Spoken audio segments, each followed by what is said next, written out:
So you may remember last week or so, Donald Trump was out to eat at a restaurant in D.C.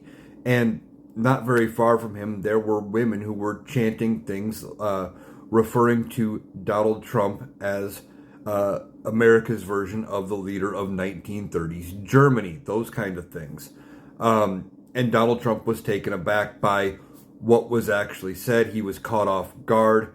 He didn't know how to react. Well, now he has instructed Attorney General Pam Bondi to look into those people who were chanting and protesting against him and to see if they were paid agitators. And if they were, can they use RICO charges against them, racketeering charges?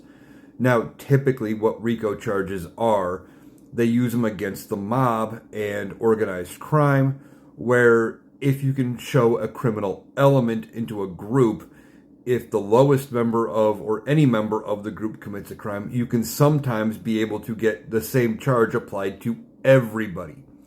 Now, Donald Trump doesn't actually understand how those charges work, I guarantee you. They're only fresh on his mind because of the fact that recently the Georgia Supreme Court refused to reinstate Fani Willis to the case in Georgia, where those were some of the charges that were applied against not only Donald Trump, but other Republican members of Georgia, the fake electors, those kind of things, trying to show that there was a criminal element, an organized criminal element, and apply charges that could apply to, say, the fake electors, to Donald Trump, etc.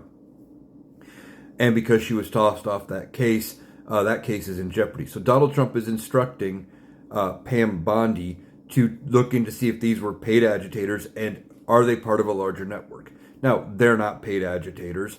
They're not part of a larger network. None of that is true. Donald Trump is making things up and trying to make up ways to file charges against people that say things against him. But beyond that, Donald Trump doesn't actually think that these people just don't like him. When he comes out and says 90% of Americans love him, he genuinely believes that. His ego tells him he is the most beloved person in the world, that he's popular, that everybody loves him, and that there's no reason why people wouldn't like him. For the most part. He does come out and say things like he did the other night where he said smart people don't like him, which isn't actually the flex he thinks it is, and actually just proves a lot of our points that what he's doing is not smart. But that's another story.